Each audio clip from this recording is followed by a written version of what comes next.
Hey everyone, I'm Angela Benedict, CEO of the Military Healing Center. Thank you. I'm so pleased that you could join me here for this talk. As a resiliency expert and combat stress specialist, I have worked with military, police, and private security contractors. I've spent 2 decades understanding the experience of high anxiety and creating survival strategies that move people out of that dark place into a position of someone who can now thrive, having left their symptoms behind. You can leave your symptoms behind. In this short broadcast, I will be introducing you to training concepts that may be new to you. These concepts will be expanded on in courses where you'll be taught very simple, very powerful techniques. Even for personnel who think they are currently okay, valuable knowledge and skill sets are learned. Training has to be front-loaded with skill set development that will prevent personnel from reaching high anxiety states such as PTSD. What's the backstory of this training? The recommendations of what to do to counter combat stress were not lining up with what was being offered in training.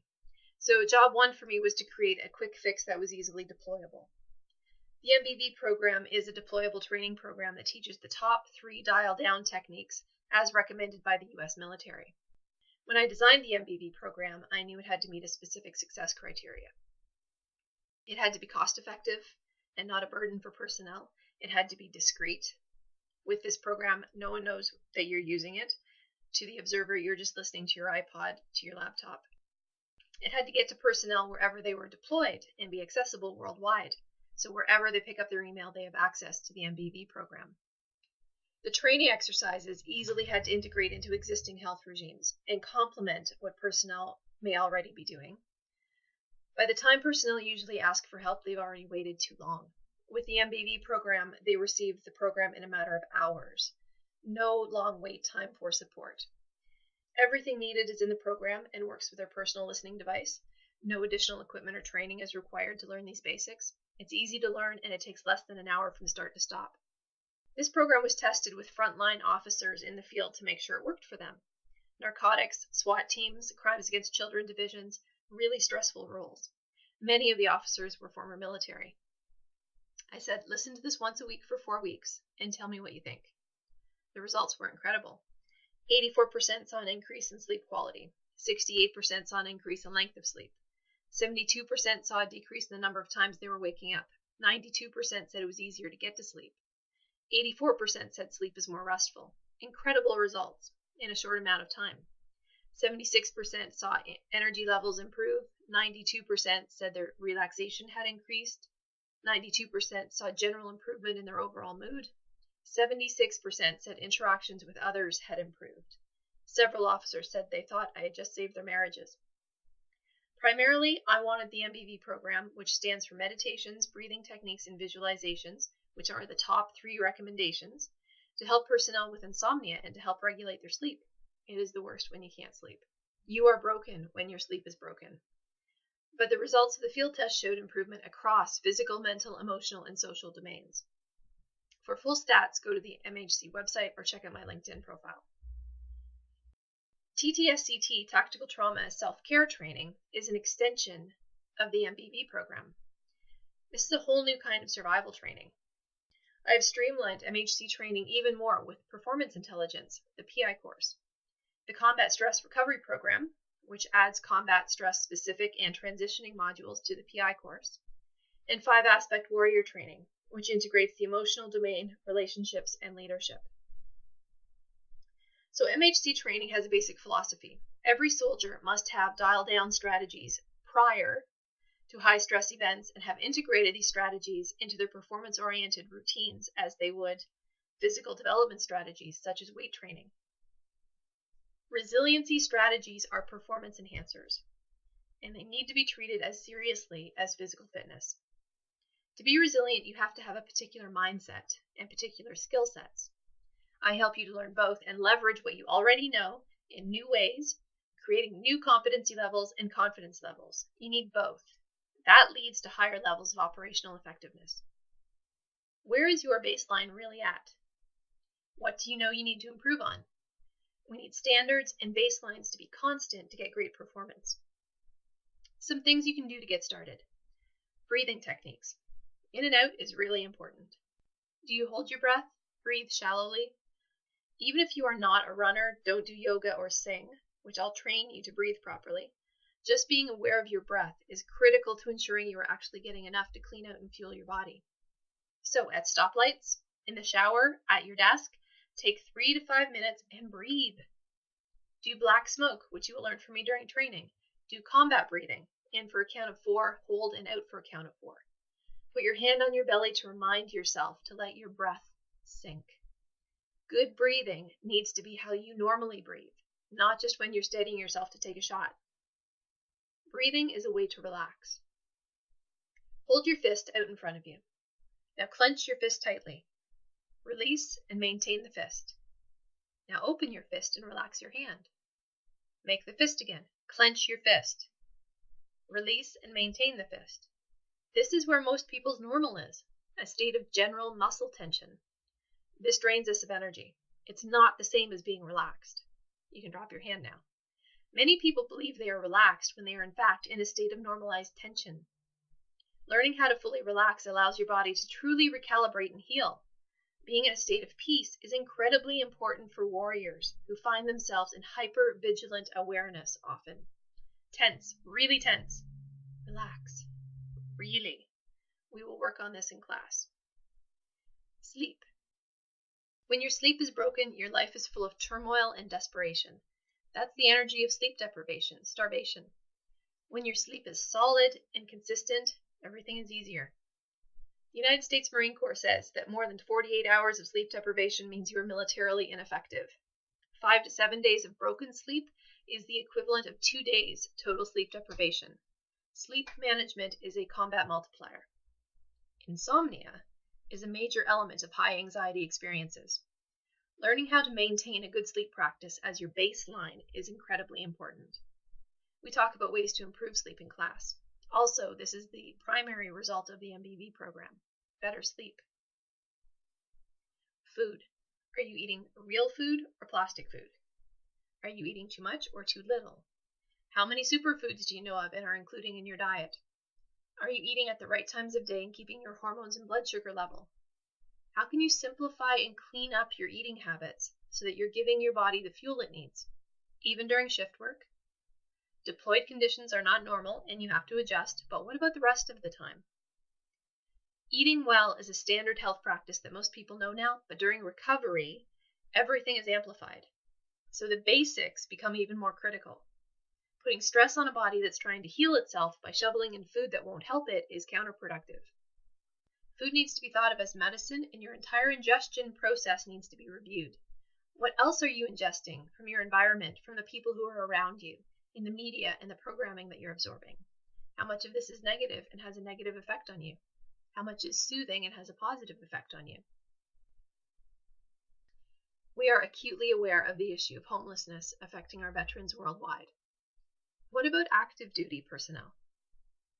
Safety and shelter. Having a safe place to live is not something we can assume. The stress of working and keeping a roof overhead places incredible strain on people who may already be in high anxiety states or in recovery. Creating a stable home environment is critical to wellness. Actively creating a safe haven for yourself and loved ones may seem obvious, but home is to some not a safe, caring place. Creating that sanctuary is critical so that when a traumatic event happens, we are already in a safe dynamic. Stress levels have to go down so that healing levels can go up. Getting out in nature, the park, a river, walking barefoot, going to the beach, to the woods, helps us to recalibrate in a way that man-made environments don't. Animals and pets can become critical intermediary helpers to repair the social trust that has been shattered in many survivors. How are you utilizing Mother Nature to stay level and ensuring your team members are as well?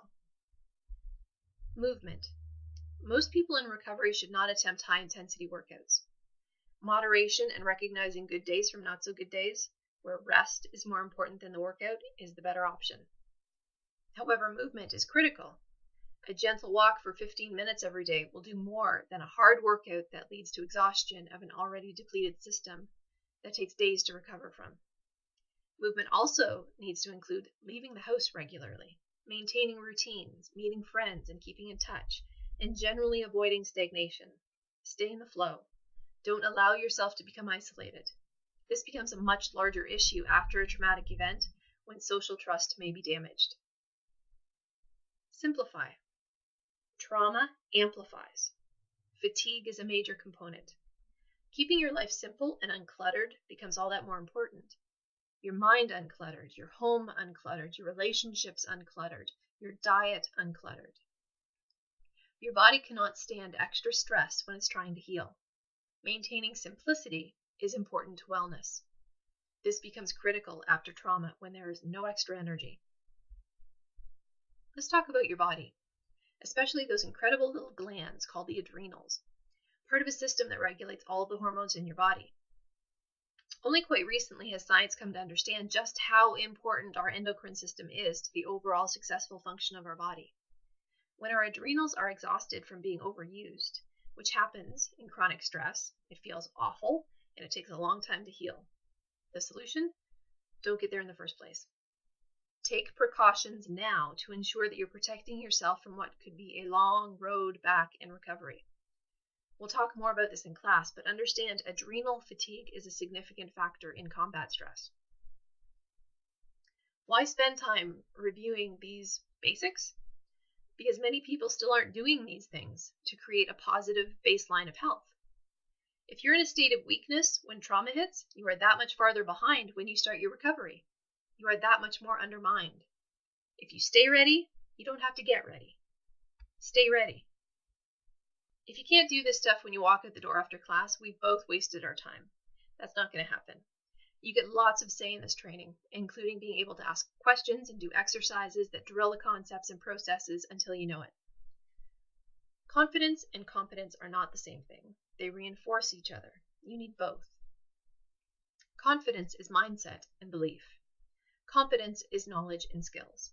I want you to have both, even in this really difficult subject area of combat stress. I want you to be able to learn how to talk about the things you don't like to talk about and develop a sense of safety doing so. This whole process is about helping people stay safe, and I know how important that is to you. You want success in this area. It is my job as the expert in this field to help you develop both confidence and competence so you can move forward through this challenging terrain successfully. You need to have what you need, when you need it, where you are when it happens, and know that you have your boots solidly under you prior to. You need to be empowered with the knowledge and skill sets, not be beholden to some other expert you need to wait 3 months to see. You need to have it already integrated and ready to support you when the road gets really rocky. The idea that this rocky section of the road won't happen is not realistic. 100% of personnel who are actively deployed in theater will have some level of combat stress. So going in, you need to have your baseline and your basics well in hand and being your solid normal. You need to know what the most critical skills are that will keep you level and away from high levels of combat stress like PTSD. Again, if you stay ready, you don't have to get ready. What is the quality of your inner dialogue? Your self-talk. That loop that everyone has going on inside their heads at any time. Every thought creates a series of chemical reactions in our bodies. Every thought is an order executed by your subconscious mind.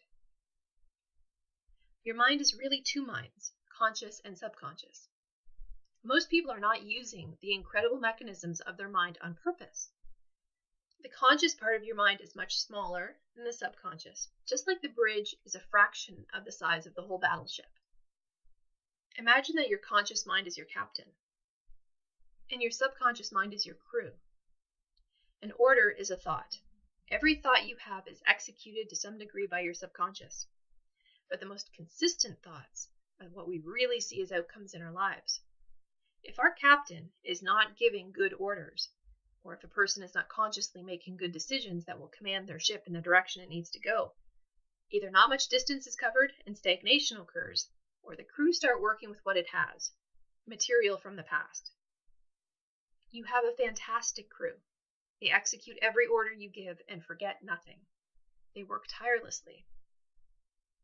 Imagine now that the PA system connecting the captain on the bridge and the crew below doesn't work very well, and that only the loudest part of the order is heard by the crew. An order is made up of two parts, what you think and how you feel about it.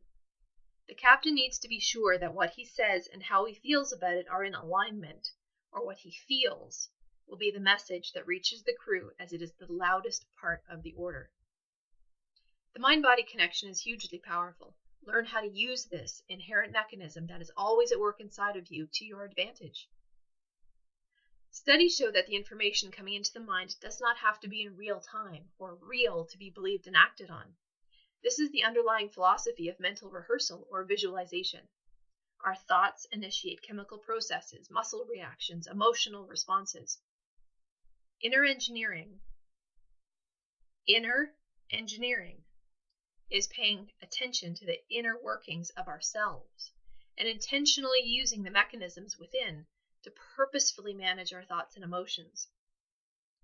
Beliefs determine behaviors, and our behaviors determine our outcomes. Working with military vets, I see a constant in their recovery. It's an obstacle that gets in the way of crossing the bridge. This is the bridge between woundedness and wellness. Holding it up are the pillars of will and worth. You have to dig out enough want to begin. Then you have to believe you deserve to make it across. I don't deserve good things anymore. I'm no good. Can mean someone won't make it across if that's what their thinking is. If younger active personnel have very solid core beliefs, it will help them when it is their time to cross the bridge. Many soldiers have that walk to make. For some, it's pretty straightforward. For others, it is exhausting, full of fear, and they walk most of it alone. What gets you across in that case? You and what you believe about you. Many people live in the past, constantly recycling old negative beliefs, behaviors, and getting the same outcomes over and over. They've never separated themselves from their old experiences enough to draw a line in the sand and begin telling themselves things like, I have new momentum in my now. I do not fill my now with then. I'll only get more of then. I have new beliefs, new behaviors, and I'm getting new outcomes. I make my captain work. I am aware of the kind of orders I give to my crew. I am precise, consistent, and continue until the goal is reached. I am lined up. What I think and how I feel about it are in alignment. I give solid orders. Learning this process of separation from past material is critical practice when recovering from trauma, as a challenging element to successful recovery is being able to distinguish between past and present and stay in the present moment. Why do we need to front load these concepts and practices? Because you need to know them before you need them. The time to have the map is before you go into the woods. In class, we discuss combat stress as a spectrum. We talk about the big four: anger, addictions, betrayal by leadership, death and loss. These are historical elements of the experience we call combat stress and have been proven across conflicts to undermine personnel well-being. We talk about transitioning out of battle mind and barriers to care for personnel, including not only stigma, but stereotypes and perceptions that civilians have towards service personnel. At its core, trauma, regardless of the circumstances that caused it, makes us feel powerless. If someone has a good baseline and is maintaining a solid management program of daily disciplines to cover the basics, what are the chances of them eating their gun, hanging themselves in the garage, driving their car into a tree on purpose?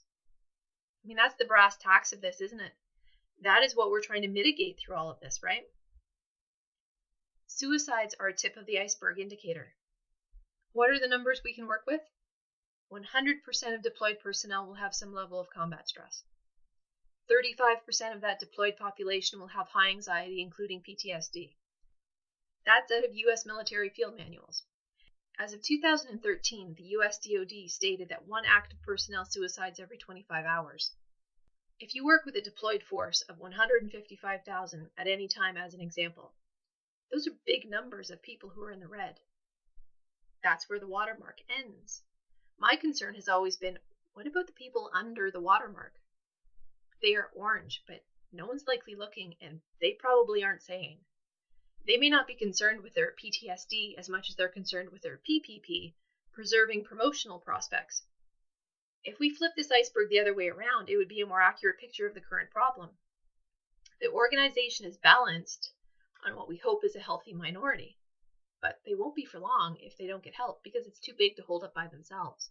The minority of green can't support all the yellow, orange, red, and black. We know that this experience has been called many things over the generations: combat stress or post-traumatic stress after Vietnam, battle fatigue or gross stress reaction after World War II, combat fatigue or shell shock after World War I, soldier's heart after the US Civil War. Although we are currently still calling it by many things: combat and operational stress reaction, operational stress injury, my experience shows me that the closest term we've ever had is soldier's heart. Trauma makes us feel. Anxiety is what we feel. Guilt is what we feel. Fear, grief, anger, abandonment, loneliness are what we feel. This is emotional. You can have combat stress without having PTSD.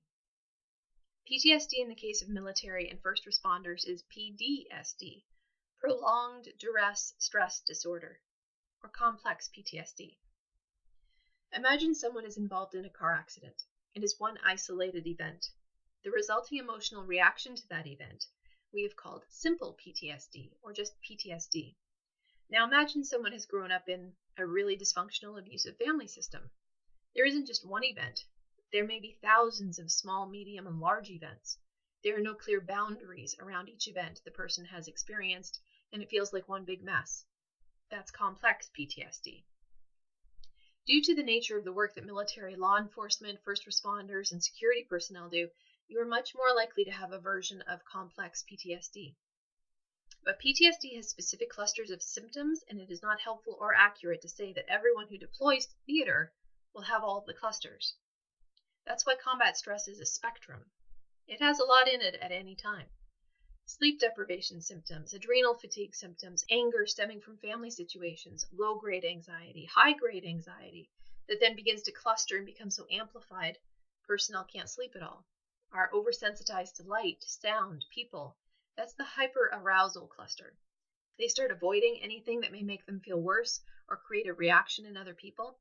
Now they're at home with the curtains pulled and won't leave. And the intrusions are awful. The mental loop that everyone has playing all the time is so jacked up, they can't control what's happening in their mind. Cover the basics well. Learn how to use your mind better. Control your mind so it doesn't get to a point where it's controlling you. Stay ready so you don't have to get ready. Within the spectrum, we need to specifically look at cumulative, operational stress, and traumatic stress. Events experienced in theater will sometimes re-trigger prior traumas. Therefore, the root of the problem will be cumulative in nature. This could be life stuff. My mother drinks too much, my father gambles, my sister has cancer. It is the collection of hurts and abuses that many of us have accumulated through this walk through life. Some of us, however, have had easier roads than others. Sometimes this experience is called delayed onset PTSD. I don't normally subscribe to this idea because it's sometimes presented as a case of suddenly and without warning, there is an explosion-like event of near psychosis and people are left reeling, wondering where did these intense symptoms come from all of a sudden. The backstory normally tells us, though, that there were symptoms present all along. They were being ignored, misunderstood, or had become normal behavior within a family dynamic. These symptoms weren't checked until, like the final straw on the camel's back, the person crumbled under the weight. Let me tell you a story. After a training in Montreal, a police officer came up to me and told me about a court case he was involved in. This sometimes happens, as we know that officers are called on to justify their actions in the field. This is incredibly stressful. This particular officer is huge, a bodybuilder, obviously very in tune with his body and the care of it. And that has a lot to do with the story.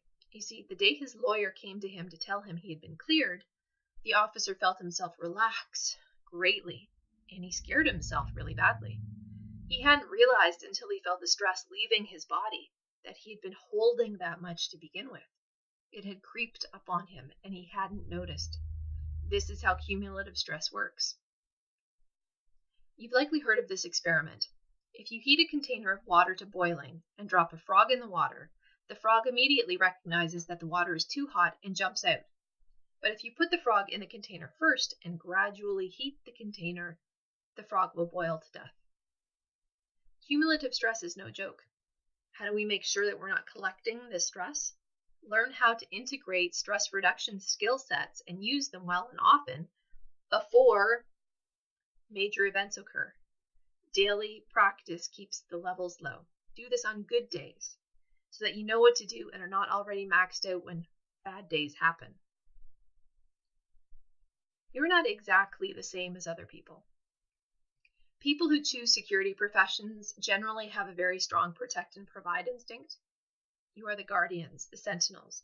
You don't think the same as other people who haven't been trained and have the same experiences as you do.